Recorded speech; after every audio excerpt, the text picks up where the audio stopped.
আসসালামু আলাইকুম। শুভ সকাল। সবাইকে স্বাগত জানাচ্ছি আমার দেশ লিড নিউজে। সঙ্গে আছি আমি মাহবুবুর রহমান। আমাদের আজকের লিড নিউজের শিরোনাম, নাশকতার পরিকল্পনা করছেন হাসিনা।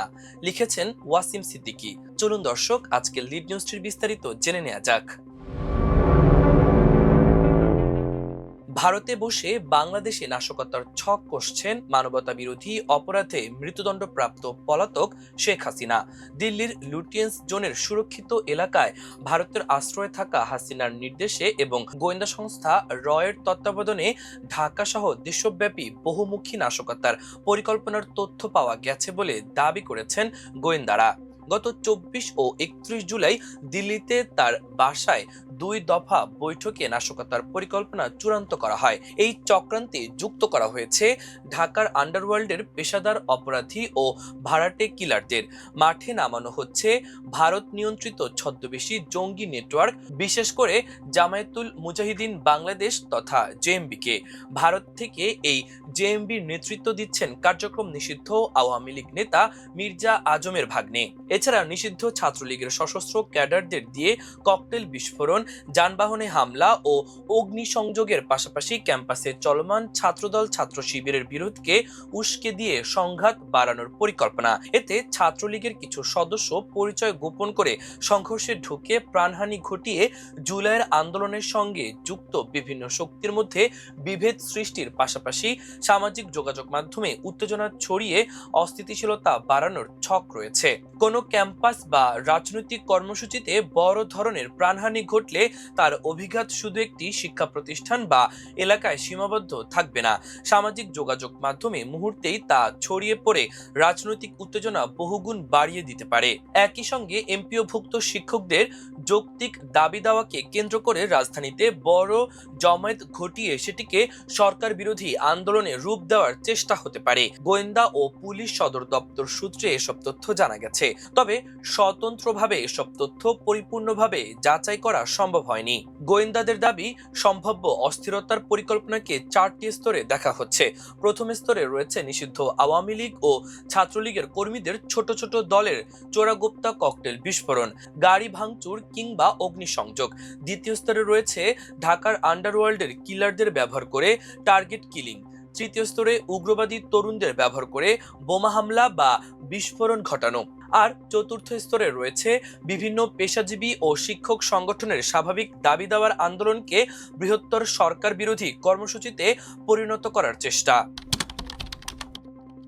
গত ২৪ ও ৩১ জুলাই ২ দফায় দিল্লির বাসভবনে হাসিনার সঙ্গে বৈঠকে পলাতক আওয়ামী লীগ নেতা ও ঢাকার কয়েকজন ওয়ার্ড কাউন্সিলর মিলিয়ে ২২ জনের উপস্থিতি নিশ্চিত করেছে সূত্রগুলো।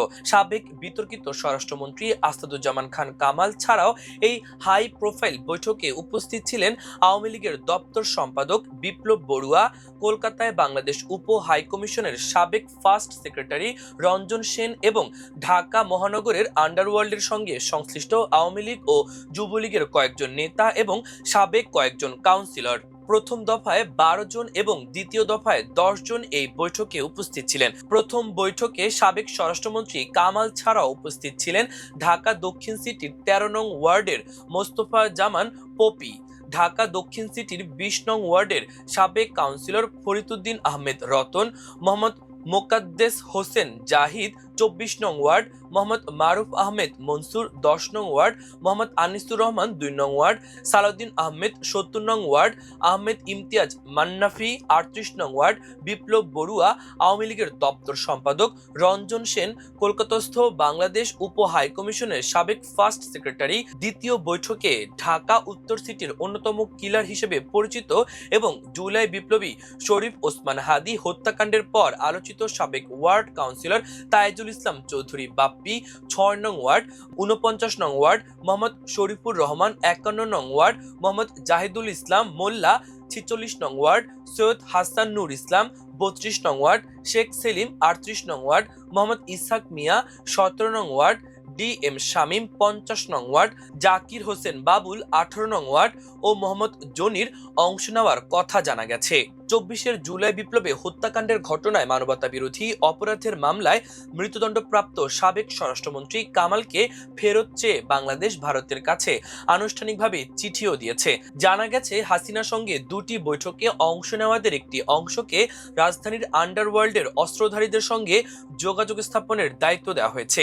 উদ্দেশ্য রাজনৈতিক সংঘর্ষ ও চাঁদাবাজির বিরোধের আবহে বিচ্ছিন্ন হত্যাকাণ্ড ঘটিয়ে আতঙ্ক বাড়ানো এবং পরে এর দায় প্রতিপক্ষের ওপর চাপানো, পাশাপাশি জুলাই বিপ্লবের নেতাদের টার্গেট কিলিং এর মাধ্যমে হত্যা করা, সার্বিকভাবে সরকার এবং আইন শৃঙ্খলা বাহিনীকে আতঙ্কিত করে আইন শৃঙ্খলা পরিস্থিতির অবনতি ঘটানো। সরকার দেশ চালাতে ব্যর্থ, জনগণের জানমালের নিরাপত্তা নেই, পরিকল্পিতভাবে ধীরে ধীরে বয়ান তৈরি করা হবে কিছু মিডিয়ার মাধ্যমে। 2005 সালের 17 আগস্ট দেশ জুড়ে সিরিজ বোমা হামলার মধ্য দিয়ে আলোচনায় আসা উগ্রবাদী সংগঠন জেএমবিকে নতুন করে সক্রিয় করার চক্রান্ত চলছে। গোয়েন্দা তথ্যে উঠে এসেছে, ভারতের গোয়েন্দা সংস্থা র এর তত্ত্বাবধানে পুরনো জঙ্গি নেটওয়ার্ক জেএমবিকে কাজে লাগানোর ছক রয়েছে।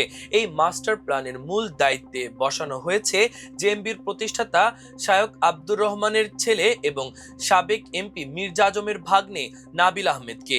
2007 সালের সেপ্টেম্বরে নকল চাবি বানিয়ে কুমিল্লা কারাগার থেকে পালিয়ে যাওয়ায় এই তরুণ জঙ্গি নেতা পরবর্তী সময়ে গ্রেপ্তার হলেও মামা মির্জা আজমের প্রভাবে 2019 সালের 9 ফেব্রুয়ারি জামিনে বের হয়ে ভারতে পাড়ি জমায়। গত 3 মাস ধরে দিল্লি ও কলকাতা অবস্থান করে সে অনলাইনে তরুণদের মোটিভেশনের মাধ্যমে সংগঠিত করছে। এই জেএমবি কার্ড খেলার প্রধান রূপকার হিসেবে কাজ করছেন ভারতে থাকা সাবেক অতিরিক্ত আইজিপি ও এসবি প্রধান মনিরুল ইসলাম। উগ্রবাদের জাঁকজমকপূর্ণ বয়ান তৈরি, ভারতীয় গোয়েন্দাদের সঙ্গে তার সখ্য এবং দীর্ঘ অভিজ্ঞতা থাকায় তাকে মূল সমন্বয়কের ভূমিকা দেওয়া হয়েছে। সম্প্রতি রাজধানীর মতিঝিলে ছাতা বোমা এবং আশুলিয়ায় প্রেসার কুকার বোমায় উগ্রবাদীদের ব্যবহারের নেপথ্যে চক্রের যোগসূত্র দেখছে গোয়েন্দা সংস্থাগুলো। এছাড়া শেষ হওয়া বিশ্বকাপ ফুটবলকে কেন্দ্র করে কালেমা খচিত পতাকা নিয়ে হঠাৎ র্যালি বা ভারতে নিযুক্ত ইসরায়েলি রাষ্ট্রদূতের বিতর্কিত বক্তব্যের পর সৃষ্ট পরিস্থিতিকে এই মাস্টার প্ল্যানের অংশ হিসেবে খতিয়ে দেখা হচ্ছে। রাজনৈতিক মহলে ও শিক্ষা প্রতিষ্ঠানে সম্প্রীতি বিনষ্টের সবচেয়ে বিপজ্জনক ছকটি করা হয়েছে দেশের পাবলিক বিশ্ববিদ্যালয়গুলোকে ঘিরে। সম্প্রতি বিভিন্ন ক্যাম্পাসে ছাত্রদল ও ছাত্র শিবিরের মধ্যকার মতপার্থক্য ও সংঘর্ষের সূত্রপাতকে সুবর্ণ সুযোগ হিসেবে নিয়েছে নিষিদ্ধ ছাত্রলীগ। গোয়েন্দা সূত্র জানাচ্ছে, ছাত্রলীগের বাছাই করা একটি ক্যাডার বাহিনীকে ক্যাম্পাসের ভেতরে পাঠিয়ে দুপক্ষের সংঘর্ষে ছদ্মবেশে ইন্ধন জুগিয়ে অনাকাঙ্ক্ষিত পরিস্থিতি তৈরি করার নির্দেশনা দেওয়া হয়েছে। সুযোগ বুঝে অবৈধ আগ্নেয়াস্ত্র ব্যবহার করে লাশ ফেলার মাধ্যমে জুলের পক্ষের শক্তির মধ্যে চরম বিভেদ তৈরি করার নির্দেশনা রয়েছে।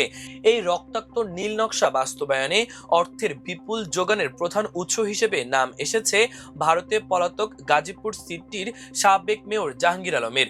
সেই সঙ্গে অভ্যন্তরীণ অর্থায়নের রুট হিসেবে রাজধানীর গুলশান এলাকায় বসবাসরত যুবলীগের সাবেক এক প্রভাবশালী কোটিপতি নেতাকে ব্যবহার করার চেষ্টা করা হচ্ছে।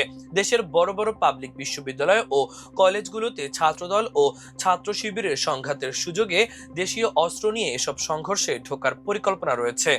মাঠ পর্যায়ে অস্থিতিশীলতা ছড়াতে নিষিদ্ধ আওয়ামী লীগের গোপন সেলগুলো সুনির্দিষ্ট আগস্ট ক্যালেন্ডার মেনে মাঠে নেমেছে। 10 আগস্ট পর্যন্ত সারা দেশে নিষিদ্ধ সংগঠনের ঝটিকা মিছিল থেকে ককটেল হামলা, যানবাহনে আগুন ও ভাঙচুরের পাশাপাশি সামাজিক যোগাযোগ মাধ্যমে সরকারের বিরুদ্ধে কুরুচিপূর্ণ বক্তব্য ও ভুয়া তথ্য প্রচারের নির্দেশনা রয়েছে। পরবর্তী সময়ে 11 থেকে 13 আগস্ট জনসমাগমের স্থলে কুশল বিনিময়ের অজুহাতে ক্যাডার জড়ো করে 15 আগস্ট ধানমন্ডি, 32 ও টুঙ্গিপাড়ে অবস্থান নিয়ে বিশৃঙ্খলার চেষ্টা করা হতে পারে। গোয়েন্দা সংস্থা ও পুলিশ সদর দপ্তর সূত্র বলছে, কেবল ক্যাডার বা জঙ্গি নেটওয়ার্কই নয়, পেশাজীবীদের স্বাভাবিক আন্দোলনকেও সরকার ফেলার হাতিয়ার হিসেবে ব্যবহার করার চক্রান্ত উন্মোচিত হয়েছে। প্রায় 4 লাখের বেশি এমপিওভুক্ত শিক্ষক কর্মচারীদের দীর্ঘদিনের দাবি দেওয়া ও বদলি সংক্রান্ত প্রশাসনিক অসন্তোষকে পুঁজি করে পানি ঘোলা করার চেষ্টা চলছে। গত 6 মাস ধরে সামাজিক যোগাযোগ মাধ্যমে সক্রিয় আওয়ামীপন্থী একটি শিক্ষক চক্র সাধারণ শিক্ষকদের শিক্ষকদের খেপিয়ে তুলে রাজপথে নামানোর পরিকল্পনা তৈরি করছে।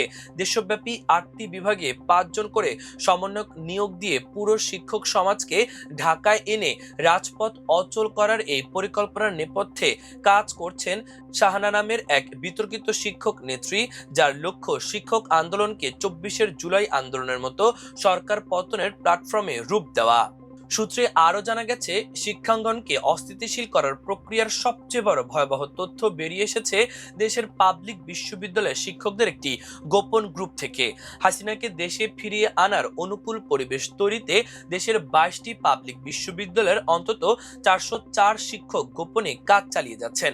বাংলাদেশ পাবলিক বিশ্ববিদ্যালয়ে প্রগতিশীল শিক্ষক সমাজ নামে একটি এনক্রিপ্টেড সিক্রেট টেলিগ্রাম গ্রুপের মাধ্যমে তারা প্রতিনিয়ত ঢাকা বিশ্ববিদ্যালয় সহ দেশের গুরুত্বপূর্ণ বিশ্ববিদ্যালয়গুলোতে বিশৃঙ্খলা তৈরির দিক নির্দেশনা দিচ্ছেন। সাবেক ভিসি ও বিভাগের শীর্ষ পদে থাকা এই শিক্ষকরা সিস্টেম আপডেট ও মহেন্দ্রক্ষণ সন্নিকটের মতো সংকেত ব্যবহার করে নিয়মিত ভার্চুয়াল গোপন সভা করছেন, যার স্ক্রিনশট ও তথ্য ইতোমধ্যে পুলিশ সদর দপ্তরের হাতে পৌঁছেছে। স্বরাষ্ট্রমন্ত্রী সালাউদ্দিন আহমেদ সম্প্রতি গণমাধ্যমকে জানিয়েছেন, সার্বিকভাবে আইন শৃঙ্খলা পরিস্থিতি নিয়ন্ত্রণে রয়েছে। সম্প্রতি মতিঝিল ও আশুলিয়ায় বোমা উদ্ধারের ঘটনাকে কেন্দ্র করে তদন্ত চলছে এবং আইন শৃঙ্খলা বাহিনীকে সর্বোচ্চ সতর্ক থাকার নির্দেশ দেওয়া হয়েছে। পুলিশ সদর দপ্তর সূত্রে জানা গেছে, আন্ডারওয়ার্ল্ডের কিলার, পুনর্গঠিত জঙ্গি সংগঠন, নিষিদ্ধ ছাত্রলীগের ক্যাডার এবং ছদ্মবেশী শিক্ষকদের চতুর্মুখী নাশকতার ছক বানচাল করতে দেশের নিরাপত্তা বাহিনীগুলো সর্বোচ্চ সজাগ রয়েছে। পুলিশ, র্যাব এবং সীমান্তরক্ষী বাহিনীগুলো সারা দেশে নজরদারি ও গোয়েন্দা তৎপরতা বৃদ্ধি করেছে। এদিকে উগ্রবাদী ও দুষ্কৃতকারীদের সম্ভাব্য হামলা এড়াতে পুলিশ সদর দপ্তর থেকে সারা দেশে ব্যবহৃত সরকারি যানবাহনের সুরক্ষায় জরুরি সতর্কতা জারি করা হয়েছে। গোয়েন্দা তথ্যের ভিত্তিতে গত 1 আগস্ট পাঠানো এই নির্দেশনায় বলা হয়, জিপ, পিকআপ, বাস সহ পুলিশের যে কোনো যানবাহনের নিরাপত্তায় কোনো শিথিলতা বা অবহেলা বরদাস্ত করা হবে না। ডিউটির সময় বা ডিউটি শেষে গাড়ি কোনোভাবেই অরক্ষিত রাখা যাবে না এবং সাময়িকভাবে থাকলেও তা নিরাপদ স্থানে পার্ক করে সার্বক্ষণিক নজরদারিতে রাখতে হবে। এছাড়া থানা, পুলিশ লাইন্স ও অফিস কম্পাউন্ডে পার্ক করা যানবাহনের নিরাপত্তায় টহল বাড়ানো এবং সন্দেহজনক ব্যক্তি বা বস্তুর ওপর বিশেষ নজর রাখার নির্দেশ দেওয়া হয়েছে। বিষয়টি অতীব গুরুত্বপূর্ণ উল্লেখ করে দেশের সব মহানগর, রেঞ্জ ও জেলা পুলিশ কর্মকর্তাদের এই নির্দেশনা কঠোরভাবে বাস্তবায়নের আহ্বান জানায় সদর দপ্তর।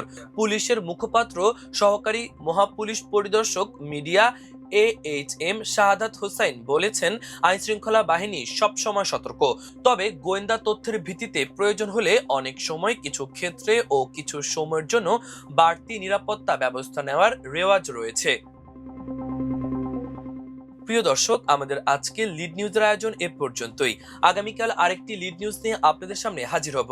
সে পর্যন্ত মহান আল্লাহ তাআলা আপনাদের সবাইকে ভালো রাখুক, সুস্থ রাখুক। এতক্ষণ সঙ্গে থাকার জন্য অসংখ্য ধন্যবাদ। আল্লাহ হাফেজ।